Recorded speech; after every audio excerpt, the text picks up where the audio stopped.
The moment Veronica's voice cut through the dinner chatter wasn't when everything fell apart. It was when I realized she'd been planning this humiliation for weeks. And my husband had known all along. I stood there in my navy dress, fork halfway to my mouth, as she told 30 relatives I'd stolen her son and destroyed their family. The room went silent. Every eye turned to me. And Lucas, my husband of 4 years, didn't say a single word. But what Veronica didn't know was that her phone had betrayed her an hour earlier. The message she'd sent wasn't meant for me. It was meant for her sister, outlining exactly how tonight would unfold, how she'd finally expose me, how Lucas would stay quiet like always. Had screenshots, had proof, and I was about to read every word out loud. Veronica stood at the head of the dining table, wine glass raised like a weapon. Her silver hair caught the chandelier light, making her look almost angelic. But her words were anything but heavenly. "I need everyone to understand something," she said, her voice trembling with practiced emotion. "My son has been manipulated. Naomi has turned him against his own mother, against this family. She's isolated him, controlled him, stolen him from us." The room felt like it was shrinking. My chest tightened. And Pauline gasped. Uncle Jerome set down his fork with a clatter. Cousin Bethany's mouth fell open. I looked at Lucas, sitting right beside me, willing him to speak, to defend me, to say anything. His jaw was clenched, eyes fixed on his plate. The silence from him hurt worse than Veronica's accusations. She kept talking, building momentum, her voice growing stronger as relatives started nodding. This wasn't spontaneous. This was rehearsed. This was a performance. And I was the villain in her carefully scripted drama. "She doesn't want him to visit me anymore," Veronica continued, dabbing at dry eyes with a napkin. "She schedules things on holidays so we can't see him. She turns down every invitation I extend. She's rewritten his entire life to exclude me." Lies. But they were delivered with such conviction that I watched doubt flicker across familiar faces. People I'd shared meals with, laughed with, celebrated birthdays with. Now they were looking at me like I was a stranger. Threat. Lucas still said nothing. His hand rested on the table, inches from mine, but he might as well have been miles away. I wanted to scream. I wanted to stand up and defend myself, to list every visit we'd made, every invitation I'd accepted, every time I'd bent over backward to make this woman happy. But my throat felt like it was closing. Veronica smiled slightly, seeing my silence. She thought she'd won. Then my phone buzzed in my lap. I almost ignored it. But something made me glance down at the screen. Text message from Veronica. My heart skipped. I opened it, confused. The message was clearly meant for someone else. "It's happening exactly like we planned. She looks devastated. Lucas is staying quiet just like I told him to. By the end of tonight, everyone will see what she really is. The girl who stole my baby boy is finally getting exposed. This is delicious. Wish you were here to see her face." I read it twice. 3 times. My hand started shaking, but not from fear anymore. From rage. From clarity. From the sudden icy understanding that I'd been set up. That this entire dinner was a trap. That Lucas had known. The timestamp showed she'd sent it 18 minutes ago, right before dessert was served. Right before her speech. She'd meant to send it to her sister Patricia, but had clicked my name instead. I took a screenshot. Then another. My finger moved automatically, saving the evidence before she could realize her mistake and delete it. I forced my face into a calm smile. It felt like wearing a mask made of glass, fragile and sharp. Veronica was still talking, telling everyone how I'd poisoned Lucas against family traditions, how I'd refused to learn to make his favorite childhood meals, how I'd systematically dismantled the bond between mother and son. Each lie landed like a stone in still water, sending ripples of agreement through the room. I stood up slowly. Every eye turned to me. Veronica's performance faltered for just a second. She'd expected tears. She'd expected me to run from the room or crumble under the weight of public shame. Instead I smiled. "Excuse me," I said softly. I need to use the restroom. My voice didn't shake. My hands, clutched around my phone, were steady now. Veronica's smile returned, but there was something uncertain in it. She'd wanted a reaction, and my composure wasn't it. I walked through the dining room with my head high, feeling Lucas's eyes on my back, feeling the weight of judgment and pity from people who thought they knew the truth. In the bathroom, I locked the door and let myself breathe. The woman in the mirror looked stronger than I felt. I realized something important then. My calm unnerved her more than any outburst could. The drive home was suffocating. Lucas drove in silence for 10 minutes before finally speaking. She was just emotional, he said, like that explained everything. Like that excused everything. Emotional. I repeated the word, tasting its inadequacy. She planned that, Lucas. That wasn't emotion. That was a performance. He sighed, the sound heavy with practiced patience. You're overreacting. Mom sometimes gets worked up about family stuff. She'll calm down. I turned to look at him, really look at him. His profile in the passing streetlights looked like a stranger's. Did you know? Yes. Question hung between us. He didn't answer immediately, and that pause told me everything. Did you know she was going to do that? His hands tightened on the steering wheel. She mentioned she wanted to talk to everyone about how things have been. I didn't think it would be like that. Non-answer. Deflection. I turned back to the window, watching the city lights blur past. My mind was racing backward through time, through moments I'd dismissed, through comments I'd excused, through patterns I hadn't wanted to see. The signs had been there for months. Years maybe. Family gatherings Veronica scheduled and told Lucas about but somehow forgot to mention to me until the last minute. Then she'd act hurt when we couldn't make it. Comments disguised as jokes. Naomi's so independent, isn't she? Not like the traditional wives in our family. Said with a laugh that didn't reach her eyes. Lucas repeating his mother's phrases without realizing it. Maybe we should spend more time at Mom's house. She's lonely. Mom says you seem stressed lately. Are you taking care of yourself? Mom mentioned you've changed since we got married. Each one a small drop of poison, delivered with concern. I'd argued with him at first, defended myself, explained that Veronica's version of events wasn't accurate. But over time I'd grown tired. It was easier to stay quiet, to let things slide, to avoid conflict. That's what Veronica had counted on. My silence had become her weapon. My phone buzzed. Another text from Veronica. I stared at the screen, afraid to open it. Lucas glanced over. Who is it? Your mother, I said. His expression didn't change. I opened the message. Patricia, the plan is working perfectly. I'm going to keep pushing until she cracks. Lucas won't stand up to me, you know that. He never has. By Christmas, she'll either leave on her own or snap in front of everyone. And then I'll have all the proof I need that she was the problem all along. Keep encouraging me. This is war, and I'm winning. My breath caught. This wasn't an accident. This was another message meant for Patricia, Veronica's sister. But again, she'd sent it to me instead. She must have been distracted, typing quickly, not checking the recipient.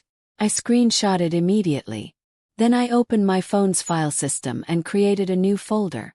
I labeled it Receipts. The word felt powerful. Cold. Final.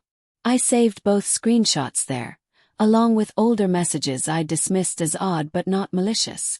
A text from 3 months ago where Veronica told her book club I'd called her overbearing. I hadn't. A forwarded email where she'd told the whole family I'd refused to attend her birthday. I'd had the flu. The evidence stacked up, painting a clear picture of calculated cruelty. My phone rang the next afternoon. Veronica's name flashed on the screen. I let it ring 3 times before answering. Naomi, sweetheart. Her voice was syrupy, thick with false warmth. I wanted to apologize if anything I said last night was misunderstood. You know how I get when I'm worried about my Lucas. A mother's love can be overwhelming sometimes. I put the call on speaker and hit record. I understand, I said, keeping my voice soft, wounded, playing the part she expected. I know you love Lucas. I do, honey. I just want what's best for him. And I worry that maybe you don't understand how close we've always been. He needs his mother in his life. It's important. She was testing me, probing for weakness. Of course, I murmured. I would never want to come between you two. Her relief was audible. I'm so glad you understand. Some women get jealous of a mother's bond with her son, but you're mature enough to see that family comes first. She kept talking, revealing more than she intended. How she'd always been the most important woman in Lucas's life. How his previous girlfriends had tried to change that and failed. How she knew Lucas would always choose her if it came down to it. I listened, making sympathetic sounds, letting her think she'd broken me. The recording app counted seconds silently. That evening I tried one more time with Lucas. We sat in the living room, the television muted, the space between us feeling wider than the couch. I need you to set a boundary with your mother, I said calmly. What happened at dinner can't happen again. He nodded, looking relieved that I wasn't angry. Yeah, I'll talk to her. I'll tell her to ease up. 2 days later, Veronica called me. Lucas told me you're upset about family dinner. He said you feel attacked. Naomi, I think you're being oversensitive, but I'll try to be more careful with my words.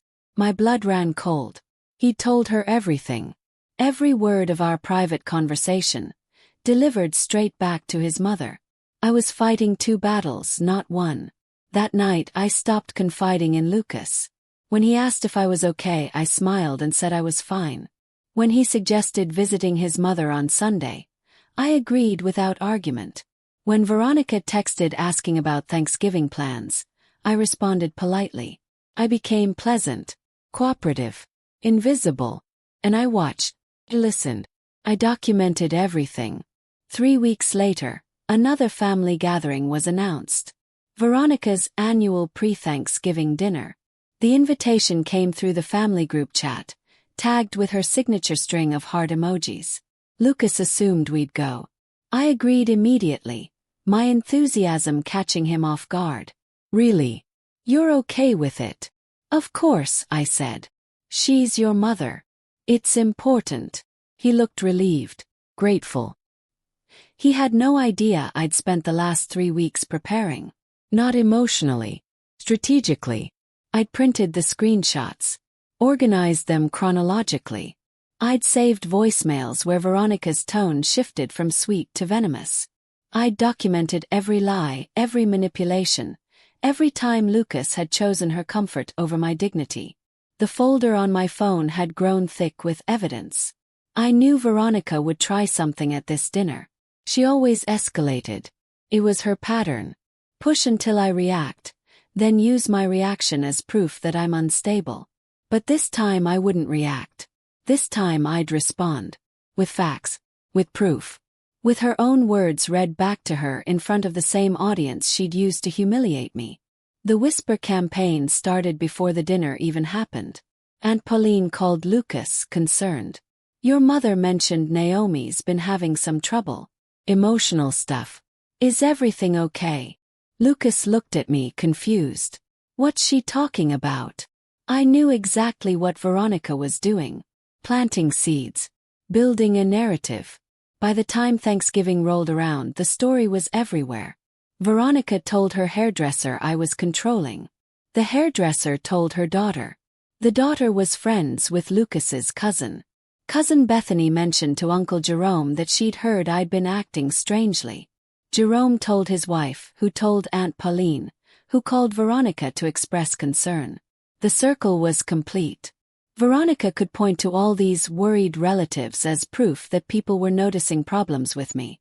3 different family members reached out to me that week. Each conversation started the same way. We've heard some things. We're concerned. Are you doing okay? I was always gracious.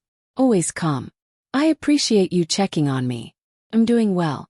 Just busy with work. But one person, Cousin Felix, said something different. Naomi, I don't believe half of what Veronica says. Watch your back. I confronted Lucas one final time. We were getting ready for bed, the room quiet except for the sound of him setting his alarm.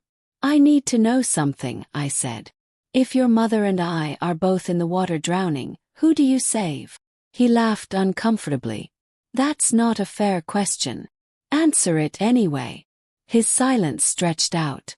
He climbed into bed, pulled the covers up. You're being dramatic. It's not like that. It's exactly like that, I said. Every time there's a conflict, you choose her comfort over my dignity. You tell her things I share with you in confidence. You let her say whatever she wants about me without consequence. He sighed, that same patient sigh from the car. She's my mother, Naomi. I can't just cut her off. I'm not asking you to cut her off. I'm asking you to stand beside me. To be my partner. He turned off his lamp. Can we not do this tonight? I'm tired. That was my answer.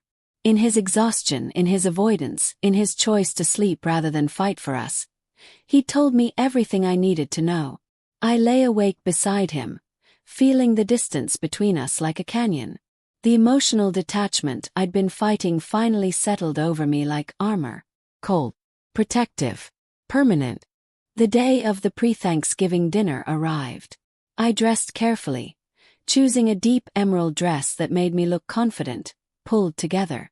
I did my makeup precisely, curled my hair, put on the pearl earrings Lucas had given me for our anniversary. In the mirror, I looked like someone who had nothing to hide. Lucas seemed surprised by my mood. I was cheerful. I hummed while making coffee, smiled at him across the breakfast table. You seem happy, he said cautiously. I am, I replied. And I was. Not happy in the way I'd been on our wedding day, but happy in the way soldiers must feel before battle. Clear-minded, resolved, ready. We arrived at Veronica's house exactly on time. The driveway was already full of cars. Through the windows, I could see the dining room packed with relatives. Veronica met us at the door, embracing Lucas tightly before turning to me with a smile that didn't reach her eyes. Naomi, how lovely you look. Thank you, Veronica. I hugged her back, feeling her stiffen slightly. My calm was confusing her. We entered the house. I greeted everyone warmly, complimented Aunt Pauline's casserole, asked Uncle Jerome about his golf game. Veronica watched me, suspicion growing behind her pleasant mask. Dinner progressed normally for the first hour. Turkey was carved, plates were filled. Conversation flowed around topics safe and shallow. I participated easily, laughing at jokes, asking questions, playing the role of the good daughter-in-law. But I could feel Veronica building toward something. She kept glancing at me, at Lucas, at the clock. Finally, as dessert was being served, she stood. Here it comes, I thought. I have something to say, Veronica announced. The room quieted. I've tried to be patient. I've tried to be understanding. But I can't stay silent anymore about what's happening to my family. She looked directly at me. Naomi has isolated my son. She manipulates him, controls who he sees, what he does. She's turned him against me, against all of you. And Lucas is too blind to see it because she's got him wrapped around her finger. The accusations were worse this time, more detailed. She painted me as calculating, cold, obsessed with driving a wedge between Lucas and his family. Some relatives looked uncomfortable. Others nodded along. Lucas shifted in his seat but said nothing. Veronica's voice rose. Someone needs to say it. This girl is destroying my son. Would you like me to read what you sent me? I interrupted softly. The room went completely silent. Veronica blinked, her momentum broken. What? The messages, I said, pulling out my phone. Would you like me to read them to everyone? Her face paled slightly, but she recovered with a laugh. I have no idea what you're talking about. I unlocked my phone, opened the screenshots folder. This is from the night of the last dinner. You sent it to me by accident. I began reading, my voice steady and clear. It's happening exactly like we planned. She looks devastated. Lucas is staying quiet just like I told him to. By the end of tonight, everyone will see what she really is. The girl who stole my baby boy is finally getting exposed. This is delicious. The room was so quiet I could hear breathing. Veronica laughed nervously. That's taken out of context. I was venting to Patricia. Every mother vents. This was sent during dinner, I said. While you were standing at this table, accusing me publicly, you were texting about how well your plan was working. Cousin Felix leaned forward. Uncle Jerome frowned. Aunt Pauline looked between Veronica and me, confused. That doesn't prove anything, Veronica said, but her voice was higher now. Uncertain. There's more, I said, swiping to the next screenshot. I read the second message aloud. Patricia, the plan is working perfectly. I'm going to keep pushing until she cracks. Lucas won't stand up to me, you know that. He never has. By Christmas, she'll either leave on her own or snap in front of everyone, and then I'll have all the proof I need that she was the problem all along. The words hung in the air. Several relatives inhaled sharply. Lucas's head snapped toward his mother, his face draining of color. Mom! Veronica's hands fluttered. I never said that. She's manipulating those messages. She probably edited them. This is exactly the kind of thing a controlling person would do. But her voice lacked conviction now. I have the metadata, I said calmly. Timestamps, phone records. Would you like me to show everyone? She didn't answer. I scrolled to the next message. This one is from last week. You sent it to the family group chat, but you thought I wasn't included. I began reading. Just so everyone knows, Naomi has been isolating Lucas. If he seems distant lately, that's why. She doesn't like him being close to family. I'm worried about him. I looked up. But that same week, Lucas and I attended 3 family events. We had dinner here on Tuesday. We went to Uncle Jerome's birthday on Friday. We were at Cousin Bethany's baby shower on Sunday. Bethany nodded slowly. That's true. They were there. The facts were undeniable. The timeline was clear. Veronica's version of reality was crumbling. I scrolled to another screenshot. My hands weren't shaking anymore. Felt powerful, clear, free. This is my favorite one, I said. From 2 months ago. You sent it to Patricia, talking about Lucas. I read it word for word. He's exactly where I need him. Emotionally dependent, guilty about everything, unable to stand up to me. I've trained him well. The mother bond is stronger than any marriage. She'll never win against that. He'll always choose me because he's terrified of my disappointment. It's actually impressive how much control I have. The room erupted. Not in defense of Veronica, but in shock. Aunt Pauline gasped. Cousin Felix muttered something under his breath. Uncle Jerome leaned back, shaking his head. But most importantly, every eye in the room turned to Lucas. His face was bright red. His hands gripped the edge of the table. Is that true? Cousin Bethany asked him directly. Did she really say that? Lucas looked at his mother, then at me, then at the table. I don't. Answer the question, Uncle Jerome said, his voice hard. Has she been controlling you? The silence from Lucas was damning. Because in that moment, everyone could see it was true. Veronica exploded. This is betrayal. I shared private thoughts with my sister, and you're using them against me? That's violating my privacy. You had no right. Her voice was shrill now, desperate. You stood in this room and publicly humiliated me, I said quietly. You lied about me to my face and to everyone here. You coordinated a campaign to make me look unstable. You manipulated your own son into silence. I'm his mother. And I'm his wife, I replied. But you've spent 4 years trying to erase that. Uncle Jerome spoke up, his voice cutting through Veronica's sputtering. I got one of those messages too. 6 months ago. You told me Naomi had insulted you at Easter. But I was at Easter. That didn't happen. Aunt Pauline nodded slowly. You told me she refused to help with your surgery recovery. But Lucas told me you didn't want her there. You said you only wanted family. The word family landed like a slap, implying I wasn't. Cousin Felix pulled out his phone. I've got messages too. You sent me a whole thing about how Naomi was trying to get Lucas to move across the country. But they bought a house 15 minutes from here. One by one, relatives started speaking up. The pattern was undeniable. The manipulation was exposed. Veronica's carefully constructed image shattered in real time, pieces falling around her like broken glass. More people pulled out their phones. Cousin Bethany scrolled through old texts. Here. From last year. You told me Naomi said your cooking was terrible. But Naomi complimented your roast at Thanksgiving. I remember because I was standing right there. Uncle Jerome's wife, Teresa, raised her hand hesitantly. You told me she was rude to you on Mother's Day. But Lucas told me later that day how much you'd loved the flowers Naomi picked out. Each revelation was another nail in Veronica's coffin. Her face cycled through emotions. Anger, panic, desperation. He turned to Lucas. Tell them she's lying.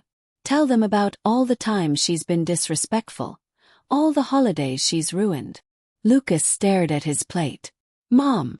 His voice was barely a whisper. Why? Why? Veronica's voice cracked. Because she took you from me. Because you used to call me every day. And now I'm lucky if I hear from you once a week. Because you used to come to me with problems. And now you tell her everything. That's what marriage is, Felix said bluntly. He's supposed to prioritize his wife.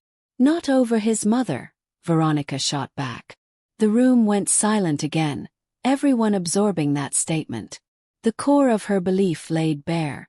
Lucas finally looked up, and there were tears in his eyes. I'm sorry, Lucas said. But he was looking at his mother, not at me. I'm sorry I haven't called more. I'm sorry I've been distant. I didn't realize how much it was hurting you. My heart sank. Even now, even after everything, he was apologizing to her. Veronica reached for his hand. Oh, sweetheart, I know. I know you didn't mean to hurt me. She just doesn't understand how close we are. Lucas, I said quietly. He turned to me, looking exhausted and lost. I'm sorry to you too, Naomi. This whole thing has gotten out of hand. We'll figure it out. We'll do better. His apology was vague, defensive. It didn't acknowledge what his mother had done. It didn't address the 4 years of choosing her feelings over mine. It centered entirely on his discomfort with conflict. We need to work on this as a family, he continued. Maybe we can all go to therapy together or something. He still didn't see it. He still thought this was a problem we could fix with compromise and understanding. He didn't understand that some things were unforgivable. Some patterns couldn't be broken. Some choices were final. I looked at him and felt nothing but sadness. The love I'd felt was still there, buried under layers of disappointment, but it wasn't enough anymore. I stood up. My chair scraped against the floor. Everyone looked at me. I have boundaries, I said. My voice was calm but firm. Veronica, you will not contact me anymore. No calls, no text, no surprise visits.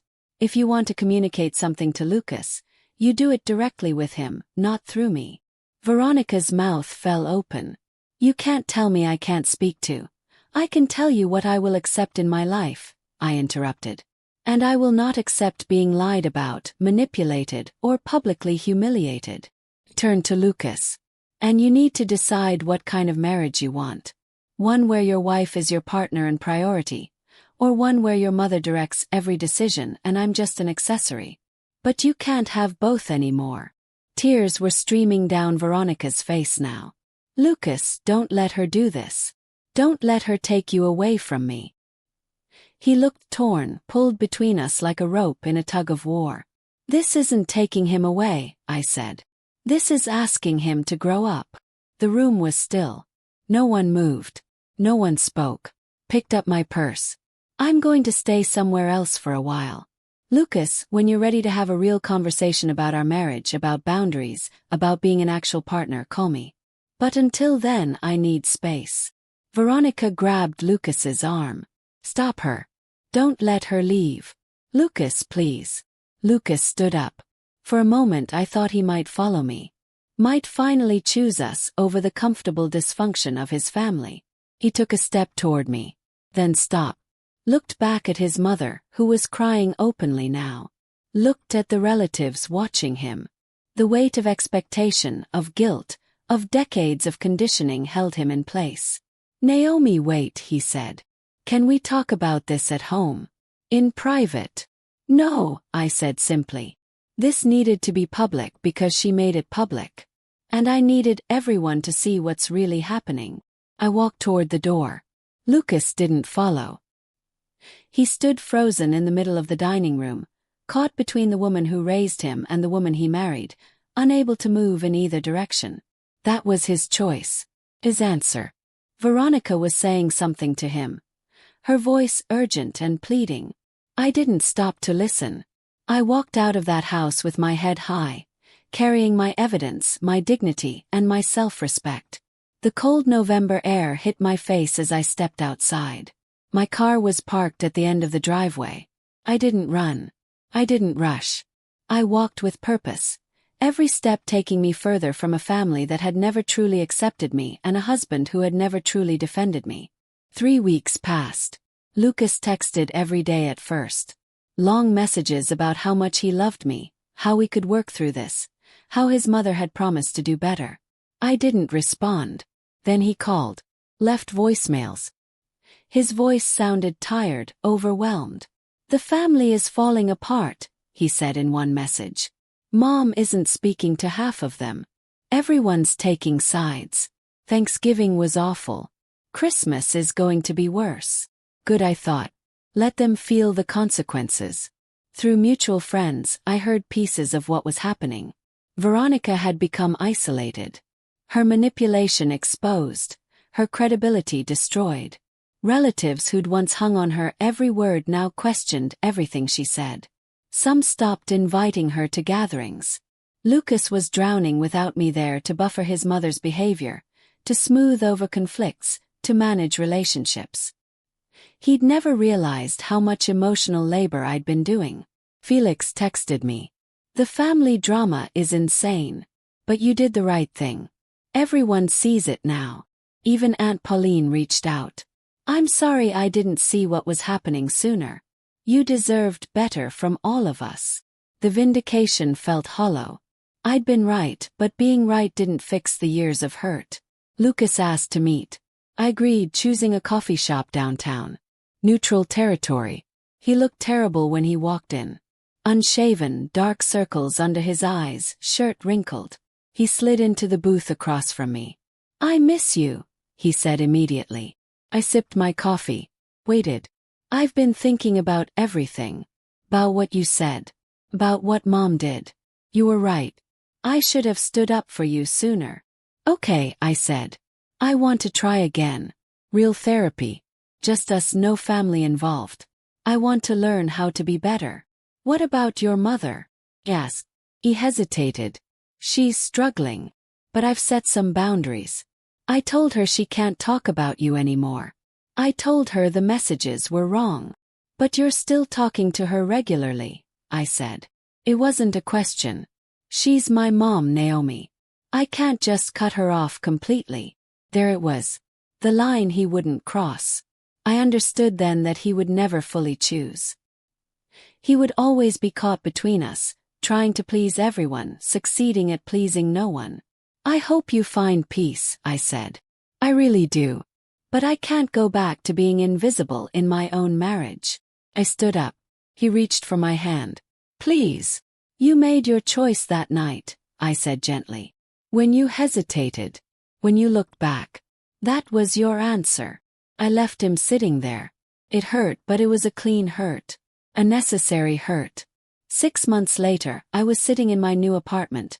Sunlight streaming through windows that were mine alone. The divorce was finalized last week. I'd kept my maiden name throughout the marriage, so nothing had to change on that front. The settlement was fair. Lucas hadn't fought me. I think he knew, somewhere deep down, that he'd failed us both. Through the family grapevine I heard updates. Veronica was in therapy herself now, grappling with her own issues. Lucas was still living in the house we'd bought together, still caught between independence and his mother's expectations. Some relatives had reached out to apologize, to tell me they wished they'd spoken up sooner. I forgave them, but I didn't return to that family system. The message I'd read that night didn't just expose lies. Freed me. It freed me from years of gaslighting myself, from wondering if I was overreacting, from trying to be small enough to fit into someone else's narrative. I'd learned that sometimes the most powerful thing you can do is simply tell the truth. Loud. With witnesses. The folder on my phone labeled receipts was empty now. Deleted. I didn't need evidence anymore. I wasn't fighting a battle. I'd already won. Not because Veronica lost, but because I'd finally chosen myself. And that choice had saved my life.